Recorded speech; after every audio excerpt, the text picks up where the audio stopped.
Um, I remember straight away, my brother Bonkers change. He his mum allowed me to stay at East for a couple of weeks, and then obviously that situation there, I'm like kind of camping in his room, and his uncle basically said, right, come stay at mine. And his uncle used to throw his little events. He was a DJ slash sound man on a mic and whatnot. And we used to do start throwing our own events. Me and Bonks would have our own little events and whatnot.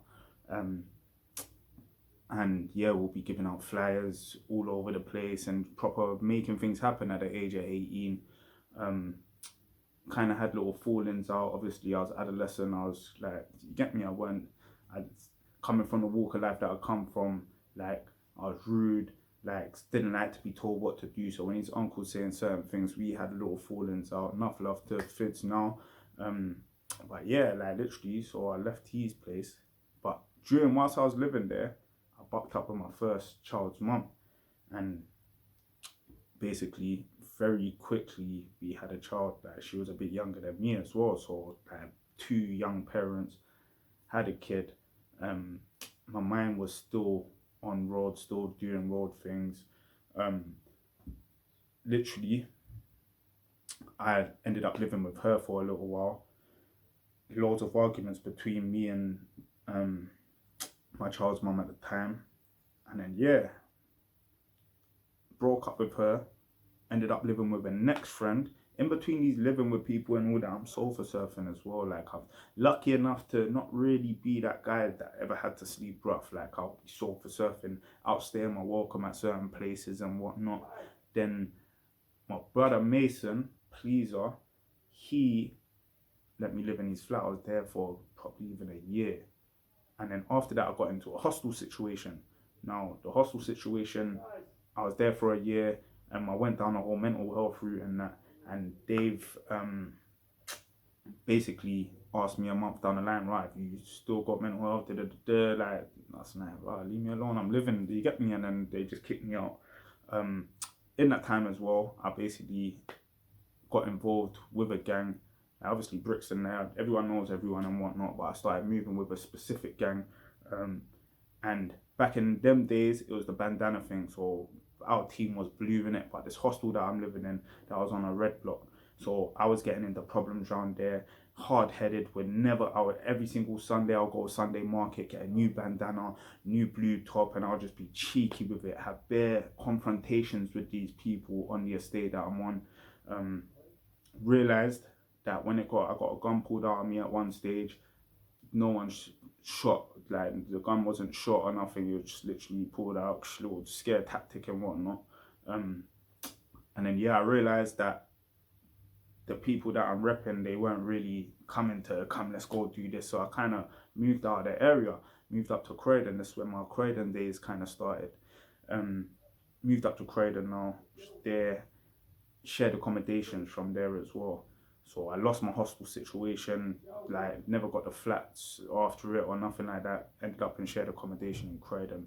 Um, Up there, focusing a lot on my music and whatnot. Found another shared accommodation spot as well.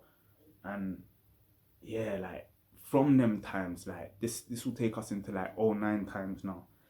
I made a little CD when I was part of that team, and I literally from then went up to Oxford Street with a batch of my CDs and said, fuck it, I'm gonna sell these. So once I started selling, the first day that I went there, I'm sure I made like coming up to £100, like if not that, like 50 quid or something. Like, what? This is a grind. I don't need to really be out there robbing people. I don't need to be doing it. I can approach people with the same kind of aggressiveness, but like kind of sales pitchy kind of. Dating back to when I was 15 as well, going back to when I was 15, in the area that I was hanging around in, a lot of us got a job. Like one of our friends had a job to knocking doors, selling double glazing windows. So a lot of us, like there was a big group of us working there. But that job there taught me how to basically have a sales pitch and use that to articulate something and get sales. I made a few sales and whatnot. So yeah, I've taken that and my aggressiveness from the streets and taking it to the CD grind. And I was doing very well with it. Like I done very well. So that if you heard the saying, once you see results, it turns into a habit. That's what it was. Like literally non-stop every single day, burning up my CDs in ACAP, some youth organization in Brixton, burning up my CDs on the computers there, going up to Oxford Street every single day, just making a living, like buying myself clothes, paying bills, paying rent, like from that young. And I thought, this is like my early 20s now. So yeah, like I was selling the CDs, went to Croydon area. It's like I'm on Croydon High Street every day, selling these CDs, selling. Um, and that, as I say, took me away from street robberies. But I still had certain things in me. So like certain situations that my friends were in, I'll be involved. I'm down. I still do little things like obviously like people are shooting. I wouldn't go up to, they'll be called civilians now. I'll be like, right, he's got that over there. We're gonna go rob that and come to the day. To like, I lived that lifestyle whilst I was selling the CD for a hot minute. Then when I was up in Oxford Street one time, we used to stand outside JD Sports and not Foot Locker, sorry. And there was a brother that worked in there, and we were talking, and he was like, right, do you read books and that? And he told me about Rich Dad Poor Dad. So I've got this book, and I read this book, and I couldn't understand it fully, but it kind of opened my eyes to a life that I didn't know existed yet. Do you feel what I'm saying? So boom, now I've just like gone down that road, like selling CDs and whatnot. I've read this book, and as the time went on, I got with a girl, and her family kind of humbled me a lot. This is after the whole gun getting pulled out on me situation. It was just around the corner from there that I was with her, but I ended up living with her and her family for a little bit. And fucking, yeah, her family kind of humbled me. Trinidadian family, like good energy, like used to tell me that, right, why are you so negative? They kind of softened what I was about. Do you get it? So, and that was a blessing in disguise. This is part of the reason why I am who I am now. Like a few years down the line, I'm out with a couple of my people. We're doing certain things and that, yeah. And one of my friends said, bro, you don't even rob people the same no more. That night, I went home and I thought to myself, why am I like this? And I thought to myself, if I never read that book, Rich Dad Poor Dad, I wouldn't know about a life out of the roads. So this book, even though I couldn't endorse what I learned from the book straight away, it kind of opened my eyes to, bro, they like properties, this, that, like expenditures, this and that. Like it's not what you're thinking about when you're making fast money in and out sort of thing. So yeah, literally after I had that realization, I started to just focus on the music. I started reading a lot more books as well. Turned to Rich Dad Poor Dads. I read The Secret not long after that as well. The Secret Power. And then the books just humbled the shit out of me, and I started to realize more and more about life and starting to get more views on life and whatnot. So yeah, that lasted for years. Literally, I've been that person for years. I had a second daughter in 2011, had my son in 2013. I watched my first ever motivational speech in 2012, 13ish, and that there, I never looked back. I've always watched motivational speeches. After that, it was Eric Thomas, the one where he says, if you want to succeed as bad as you want to breathe, then you'll be successful. So I've always had this like trying to build like companies. When I read that Rich Dad Poor Dad book as well, literally, I was selling my own CDs on high streets, but I had a friend, if you know Pac-Man, like very good rapper, big rapper and that in them days, and he still makes music now, old type Pac-Man. Fucking, he was like, bro, like, is this what you do with your thing? I was at studio with him. It's like, I'm like, bro, I can get rid of you've got a name, like, I can get rid of your thing. So I've done that, but in the same studio session, Femme Fo, that raps with Gigs, was there as well. So I'm selling Pac-Man CDs, making a killing off of them, paying Pac-Man, whatnot.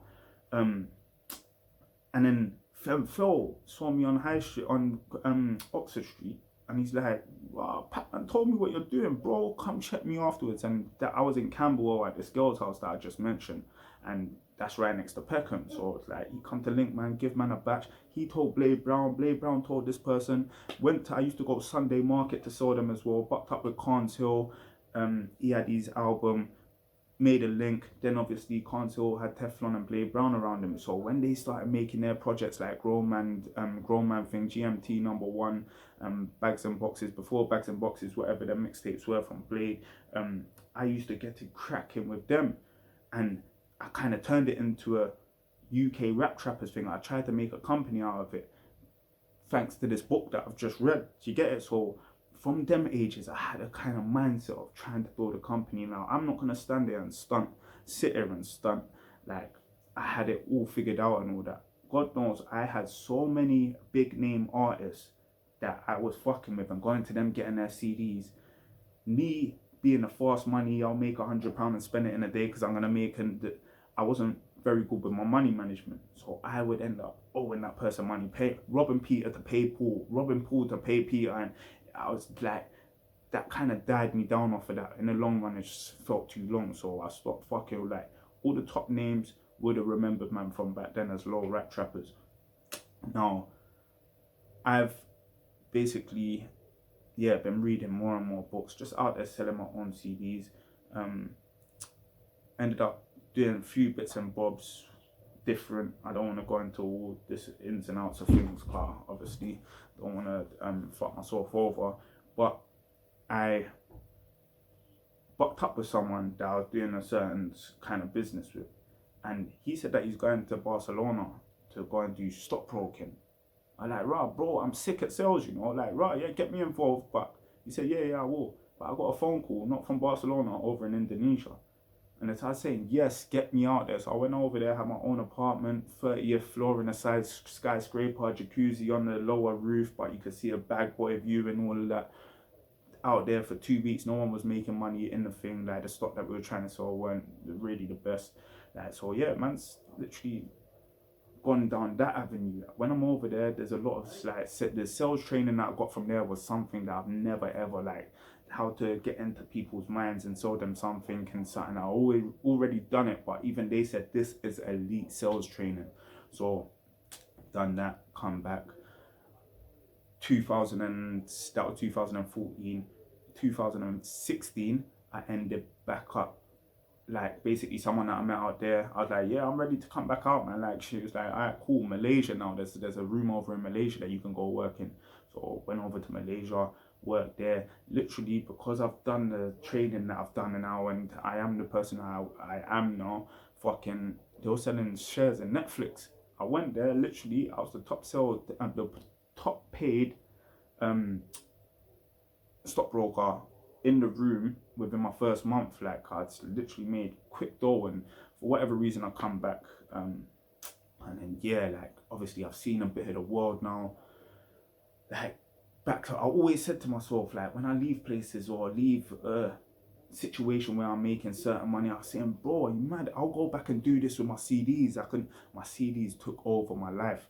Now, me selling these CDs for so many years, in and out, I never really took into consideration that there's gonna come a time where people don't play CDs no more. So literally, I did carry on the grind for a good few years after that, but it was more thing like loads of people telling me for a good 3-4 years that I haven't even got a CD player. I don't even like rap music. I don't. But because of my sales tactics, and already by then I already had a grown mind, and I really wanted to inspire people to, bro, like, look, I went from that, and now I make money off of my own little product that I've made. Like, I've always wanted to inspire people to do that as well through my music and whatnot. So my sales pitch basically endorsed that into it. Like, I'm here to elevate the younger generation, tell them come out of road life sooner than I did. And that really was my passion. That really was what my music was about and all of that. So yeah, selling CDs for how long? Then the CD grind dried up. The CD grind dried all the way up. And the blow from that, when I'm going from making £50 to £200 a day, my highest paid day in Wolverhampton, I made fucking £285 in about 4, 5 to 6 hours. Creamed, like going from that to making now £30 to £50 a day. It took a blow to my ego, and then lockdown happened. Like, this is a long story. There's so much more involved in these stories, but I'm not trying to make this an hour-long video. Then lockdown happened, and I've had time to really sit down and think, like, what direction do I want to go down? From 2015, I turned into a massive Nipsey Hussle fan as well. And just his movement and his blueprint that he was laying down. And when he was alive, I used to watch all his interviews. I used to listen to his music and visualize me being where he is and doing the things that he's doing. I used to post up things, and I put listening to Nipsey Hussle in the office. I had a little stockbroking job in Croydon at one stage, listening to Nipsey Hussle in the office. 2 weeks later, my friends come to me on Croydon High Street and said, bro, you know Nipsey Hussle's DJ, his actual All Money In DJ, commented on your post. I'm like, what? Chatting shit, fam. Show me that. You showed me. I'm like, yeah, alright, cool. Like, right, Nip's actually following this guy. I'm seeing videos and seeing him live in tour with Nip and that. So I've contacted him, and me and this guy are conversating. Like, he's giving me the prices for this, he's hosting and whatnot. Like, we actually made that link. And then, yeah, Nip died. Like, that energy just died down. Obviously, like, I'm not gonna meet Nip through this now, so I didn't really care about the DJ sort of situation and that. And yeah, so the lockdown come, but he's DJ VIP, yeah. I was going to basically put the situation in a way that I don't mention Nipsey like I'm begging it to him, like, oh, can you get this to happen? Can you? I never once wanted to do that. I wanted to give him more money than he was asking to host my album. I was gonna call the album Very Important Plans because he's DJ VIP, so he'll be gassed to, like, yeah, my guy over in London. Obviously, I'm a good rapper in it, so that guy over in London, this and that. I wanted to go outside Nipsey's clothing store, give out my music over there with the All Money In DJ on it. Like, that was a vision I had. So when Nip died, it was just peak. That part, I remember part of my dream was shattered. It was shattered. And then, as I say, CDs started to die down. I wasn't making so much money off it, and I'm not exactly in my 30s gonna start doing robberies again and whatnot. So I literally took a blow to my ego and sat down. I had the name of Very Important Plans, and I sat down thinking about very important plans. 2020 lockdown, I come up with a fucking idea, come up with a logo. Firstly, I had some t-shirts, as few people will remember them because they done quite well, where it just said Very Important Plans, and round it said, a dream without a plan is just a wish. And quite a few people bought them. And I remember sitting down in my bro Nixter's house, just there, zoned, smoking a spliff, and I've just come up with this logo here, and then I ran with it. Like, I literally got the t-shirts done up, went selling them. I'm doing very well with them. Well, it's not as well as I used to with the CDs, but as well as you can imagine if you're just starting something and going with it. And yeah, here we are. Very Important Plans, LDN. This year, I kind of adapted to it. This square bit used to be a circle that said VIP. When I look back at it, they made me cringe. This square bit, like, it's got it down to a T. Then I had little ideas where I can match your trainers with my logo, not this one. Like, there will be another one with a drip, but like a cloud in the back and different colors. And these colors, I can change them around to match this. And yeah, this is where I'm at. Clothing label, this and that. But obviously, now that you know my background, I don't want it to just be a clothing label. I want it to be a whole movement where it can inspire people to have these sort of realizations before they reach their 30s. Or even if you're in your 30s, I still feel young, as I say. So the realization of, bro, it's never too late. Like, I can start something and this and that. So this is where we are. This is what the platform's all about. I'm trying to uplift the people to basically grow. And I want you to grow with me as well. So as I say, if you haven't subscribed already, please hit that subscribe button. Please comment in the comments and tell me what part resonated with you or whatever. Ask me questions, whatever you want. And yeah, I'm P Busy Law.